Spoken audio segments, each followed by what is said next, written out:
दिया ना, तो आई थिंक वो आदत पड़ती गई मुझे। बचपन में इनफैक्ट अब सोचती हूँ कि एक दिन में 12-12, 13-13 घंटे में रोज़ शूट करती थी, तो अब मुझे लगता है कि बाप रे, बट उस टाइम पे ना रियलाइज़ नहीं होता था, क्योंकि आई थिंक अब वो एक रूटीन बन जाता है। इनफैक्ट जिस दिन छुट्टी होती थी उस दिन इतना ख़राब लगता था कि अब क्या करूँ घर पे बैठ के। जन्नत कौन से ईयर से काम चालू किया वैसे? I think 2008 When you were में like 8 years, 9 years. या नो 7 years 7 years, 7 साल की हम देखते थे यार, तो 7 साल की उम्र से एक्टिंग कैमरा फेस करना चालू कर दिया। हाँ, आई थिंक 7 में तो मैंने, आई थिंक 6-7 से मैंने ऑडिशन स्टार्ट किए थे देना, टेरी लेके जाते थे। फिर तब मैं बहुत ज़्यादा कैमरा कॉन्शियस थी, तब मैं नहीं कर पाती थी, बिल्कुल भी नहीं कर पाती थी। और 1-2 साल तो मैंने कुछ भी नहीं किया, सिर्फ ऑडिशंस दिए जाके। हाँ, बट फिर one fine day I remember call आया था मम्मी डैडी को कि मैं शॉर्ट लिस्ट हुई कोई तो ऐड के लिए, तो वो लोग बहुत खुश हो गए कि शॉर्ट लिस्ट हुई, और उसमें मेरा सिलेक्शन नहीं हुआ था। तो जिनको पता नहीं होगा, तो मतलब ऐसा होता है कि बहुत सारे लोग ऑडिशन देते हैं, उसमें से 5-6 शॉर्ट लिस्ट होते हैं, फिर उसमें से कोई एक फाइनल होता है। तो ऐसे कई बार पता चला कि शॉर्ट लिस्ट हुई, फिर फाइनल नहीं हो पाया था। बट फिर मैंने अपना फर्स्ट ऐड किया एशियन पेंट्स का, जिसमें मेरी सिर्फ परछाई आई थी। यार मतलब कह भी नहीं सकते किसी, हाँ नहीं बोल सकते। हाँ, बट तब भी जब वो ऐड टीवी पे आता था तो हम बोलते थे कि ये वाला, अरे देखो ये मेरी परछाई। यार परछाई बनो तो पैसे मिलते हैं, मिले ही होंगे। हमारी इंडस्ट्री में एक ही चीज है, अगर आप शूटिंग पे आ गए, आपका शॉट यूज हो या ना हो, आपको पैसा मिलेगा। साइन करना पड़ता है ना डॉक।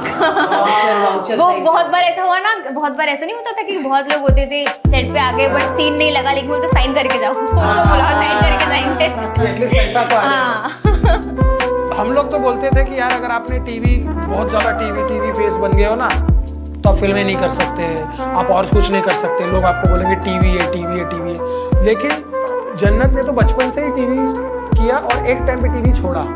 जब मैंने लास्ट शो देखा था, क्या नाम था वो जलता हुआ गिटार होता था कलर्स पे, तू आशिकी है, वो शो लास्ट था जी।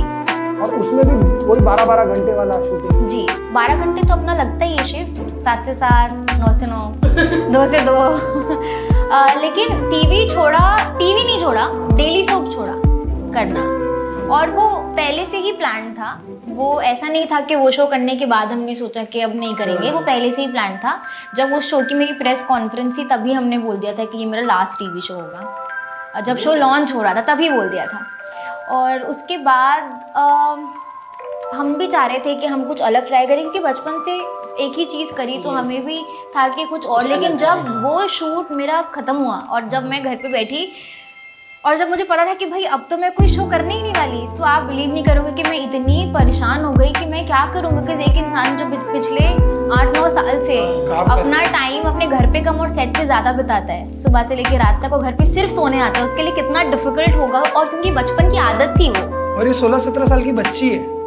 बात तब है कि तब 16-17 साल की बच्ची को ये हो रहा है कि अरे क्या करूंगी, काम करना है, क्योंकि ऑब्वियसली 8-10 साल से काम ही किया है। उसके बाद अयान ने बोला कि काम करते हैं, वीडियोस बनाते हैं छोटे-छोटे, तो आपको मजा आएगा पर टाइम पास होगा। तो टाइम पास के लिए वीडियोस बनाना स्टार्ट किया टिकटॉक पे। हाँ टिकटॉक पे, तब वो म्यूजिकली हुआ करता था, वीडियोस बनाना स्टार्ट किया। और फिर हम भी शौक थे। मैंने जन्नत को देखा था जब इंस्टाग्राम पे मैं भी नया आया था, और मैंने देखा कि किसके अच्छे मिलियन में, तो बहुत चंद लोगों के मिलियन फॉलोअर्स होते थे, उसमें से जन्नत थी जिसके मेरे को याद है 2.7 मिलियन। मैं बोला माँ कसम, इसको, ये छोटी बच्ची को इतने फॉलोअर क्या कैसे हैं? अब कितने हैं? अब है 48.2 मिलियन। मेरे 1.4 मिलियन। 8.2 मिलियन। लेकिन मैं भी पहुंच ही गई थोड़ा है ना।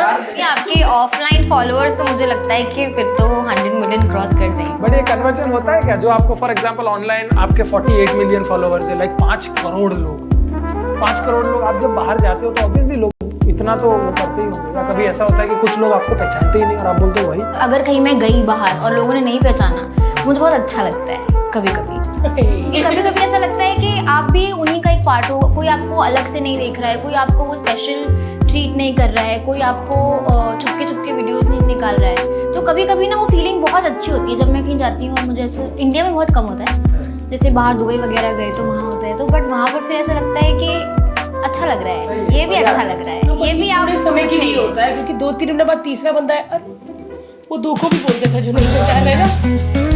हाँ बिल्कुल होता है, लेकिन वो भी अलग ही फीलिंग है, बिकॉज उस चीज़ के लिए तो इतने सालों से काम किया है ना, तो उस चीज़ के लिए कभी भी ऐसा नहीं लगता मुझे कि अरे यार क्यों अभी मत करो, अभी बस हो गया, ये सब क्यों ऐसा करते हैं मेरी प्राइवेसी की तरह।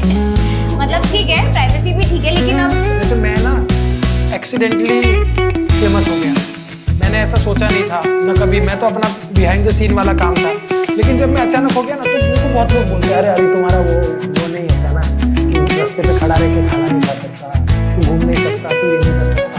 मैंने बोला मतलब वो कोई ऐसी इतनी बड़ी बात भी नहीं है ना कि रास्ते में पानी पूरी नहीं खाई तो तुम बट ऐसा मतलब है जी क्या? नहीं सकते। मेरे साथ तो ऐसा नहीं है। बाकी भी हम लोग कौन से मॉल में मिल रहे थे शॉपिंग करते हुए, ऐसा कुछ भी नहीं, हम तो हर जगह जाते हैं। जस्ट कि लोगों का परसेप्शन ऐसा है कि आप फेमस हो गए ना तो आपकी आज़ादी छूट जाती है। सच में मुझे कितने लोग मॉल में जब मैं शॉप कर रही होती हूँ तो मुझे बोलते हैं आयु सच में जन्नत जुबैर, और आपको कोई टेंशन नहीं है मॉल में घूम रहे हो, तो मतलब उनको ऐसा लगता है, उनकी गलती नहीं है, उनको ऐसा लगता है, बट ऐसा कुछ भी नहीं होता है। और अगर कोई ऐसा बोलता है ना आगे कोई भी कि नहीं हम तो घूम नहीं सकते हमारे साथ, या हमारे साथ, तो मुझे लगता है वो फालतू का फंस है, क्योंकि ऐसा नहीं होता है। ऐसा नहीं होता ना, ऐसा नहीं होता है। और अगर थोड़ा होता भी है तो उतना तो ठीक है यार, उतना तो उतना अच्छा ही सहना है, पड़ेगा, उतना तो अच्छा है, वो तो अच्छी बात है। क्योंकि उन लोगों का प्यार ही है। मैं कभी कभी थोड़ा सा ऑफेंड हो जाती हूँ जब मैंने बेबी पकड़ा होता है और फिर There are मुझे ऐसा times, होता है कि there are बाहर से लोग बेबी को टच करते हैं, मेरे को इतना इन्फेक्शन है यार।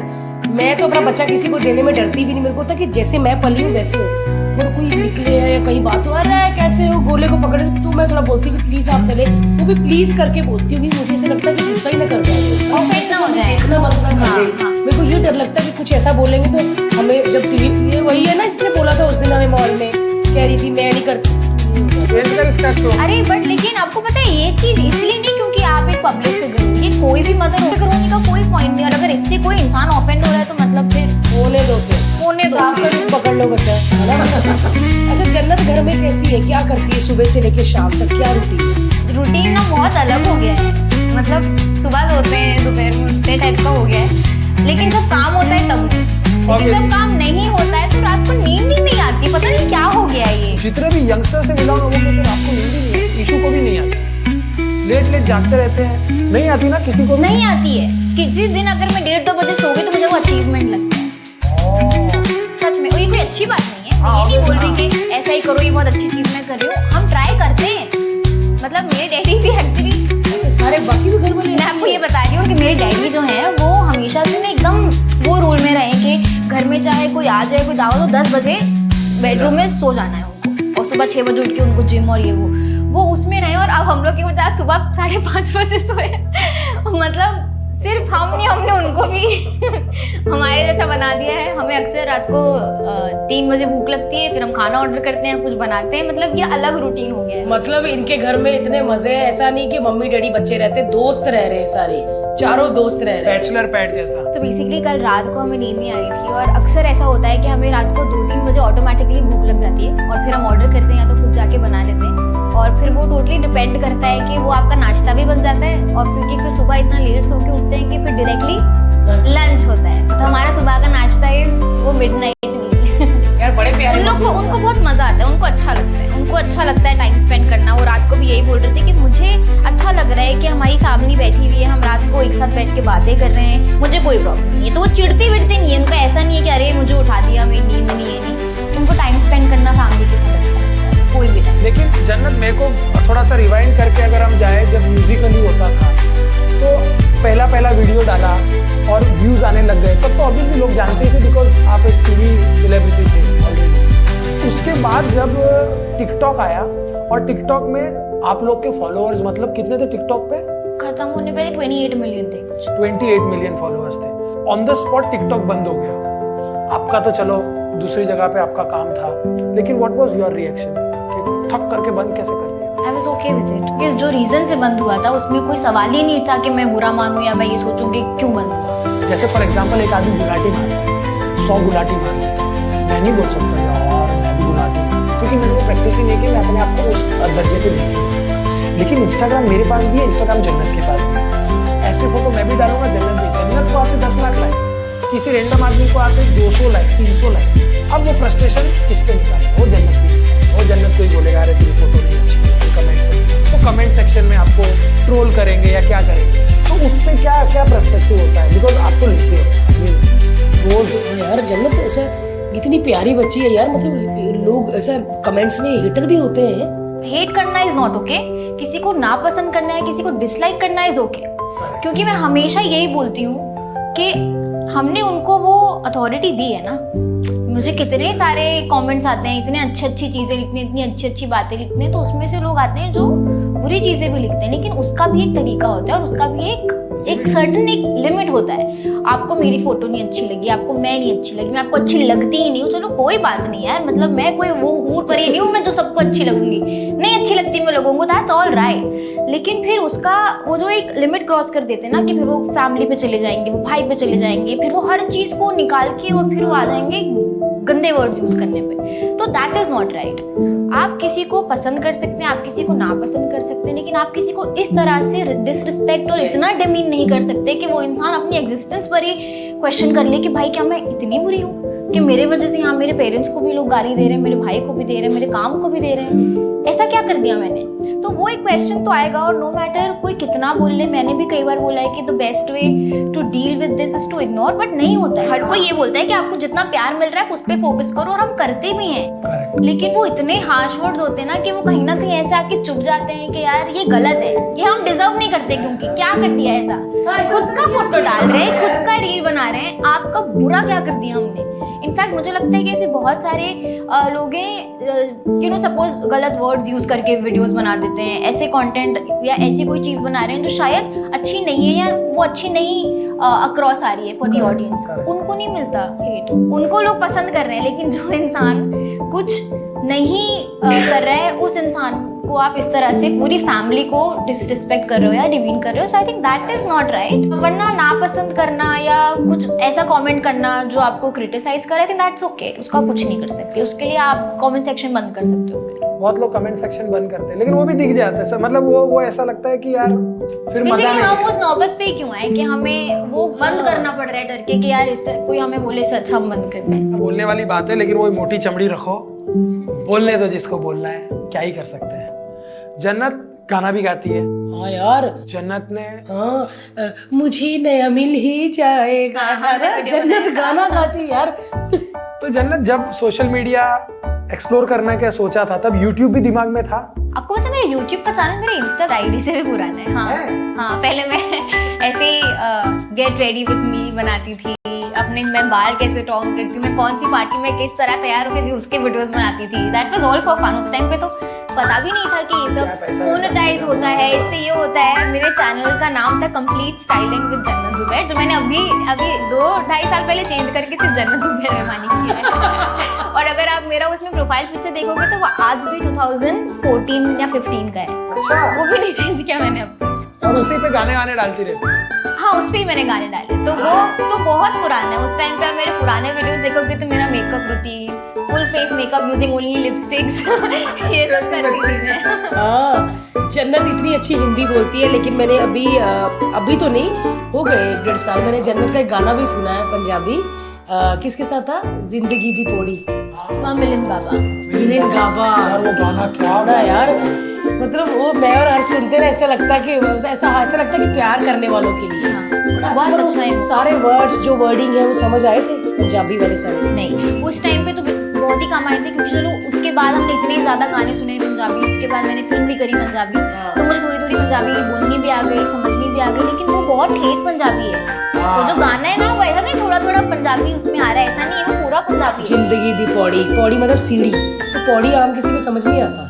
बहुत कमाल गाना था, बट उन्होंने मुझे एक्सप्लेन किया था मीनिंग उस टाइम पे। और ये भी कहा होगा बेटा एंड में मर जाना है हमने, मर जाते थे ना तुम। मतलब ऐसा मरते हुए दिखाया नहीं है, बट हम लोग मतलब लास्ट स्टेज पर वो ऑक्सीजन पाइप लगी होती है। बड़ा कमाल गाना था लेकिन यार वो। बट ये जो हमारी जो प्यारी सी जन्नत है, कैसी है? अच्छी कुक है या वो वाली हो मम्मा, ऐसा मम्मा प्लेट में डाल दो ऐसी वाली हो, या जूड़ा करके?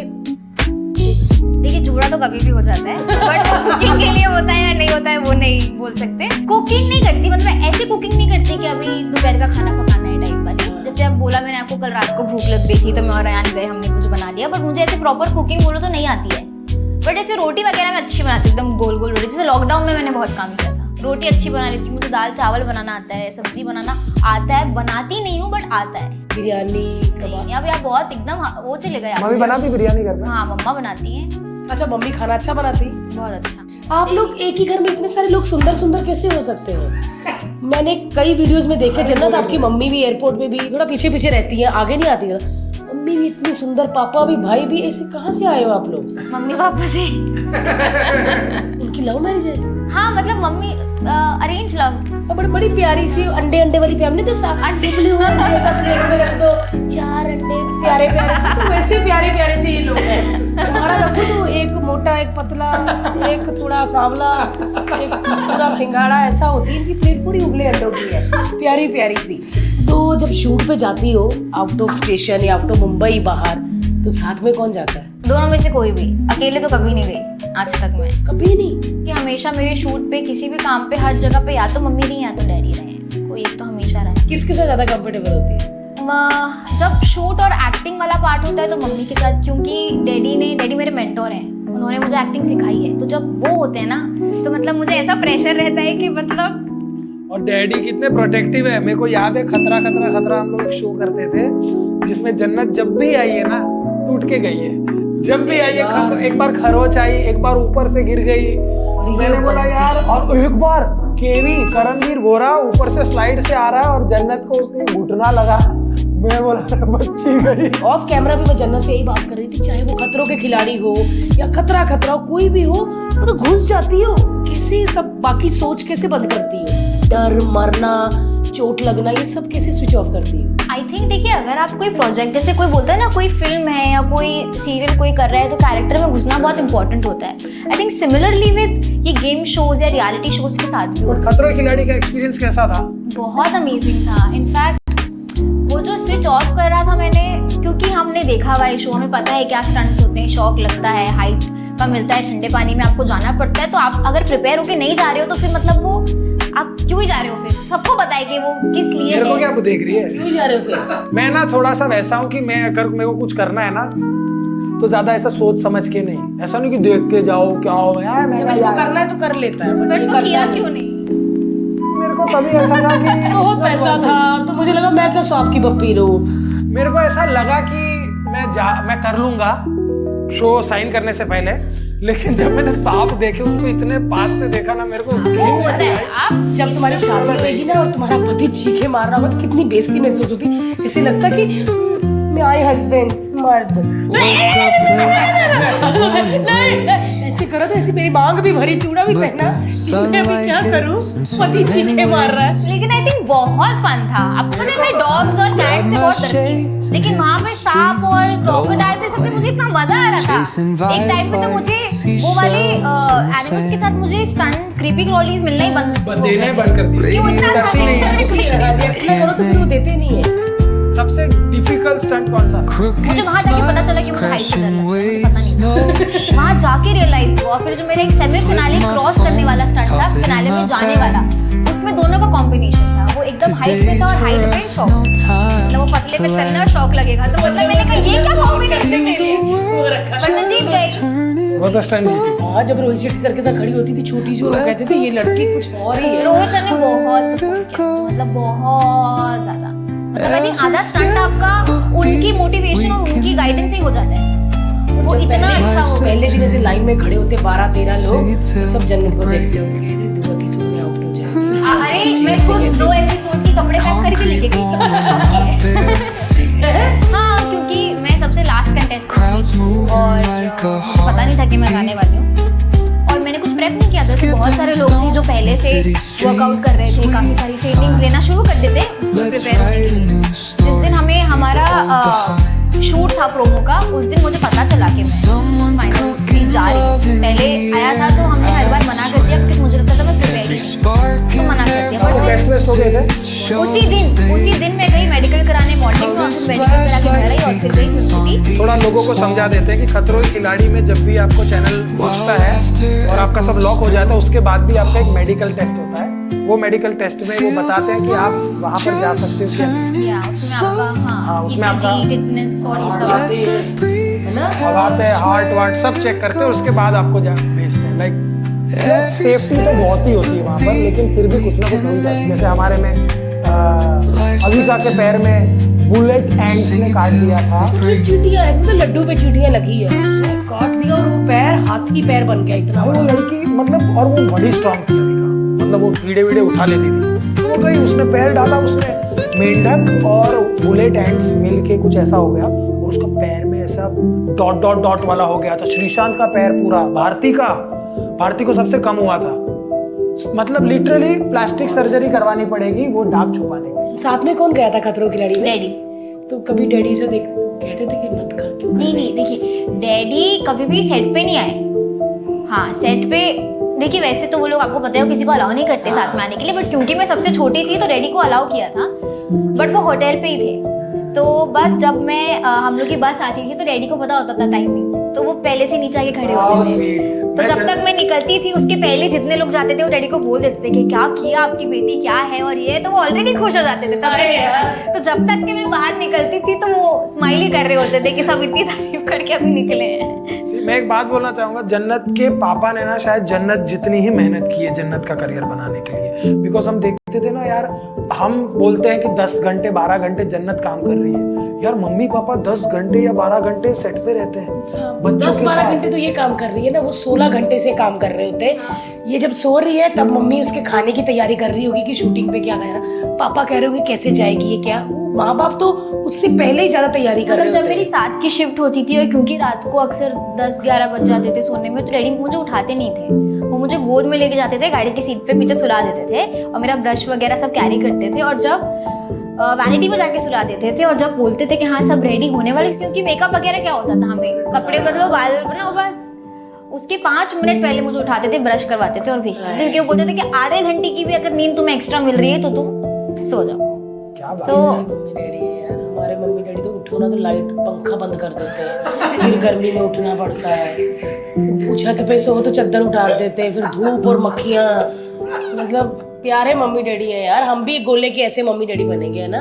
100% यार। हो आप लोग, आई थिंक वो खुद माशाल्लाह इतना प्यारा है और उसको इतनी प्यारी सी अपब्रिंगिंग मिल रही है, मतलब I think he is happy with everyone, he is comfortable around everybody, he plays with everyone. मेहनती और मैनर्स वाला, किसी के साथ बदतमीजी ना करे और किसी को हर्ट ना करे, बस मेरे को ये होता है कि मेरे बच्चे की वजह से कोई हर्ट ना हो, बाकी तो जो मर्जी करे। हमने भी जन्नत जैसा बच्चा बनाना है, लेकिन जन्नत सच में पहली बार जब इतने लंबे लंबे सांप देखे, कुछ नहीं हुआ।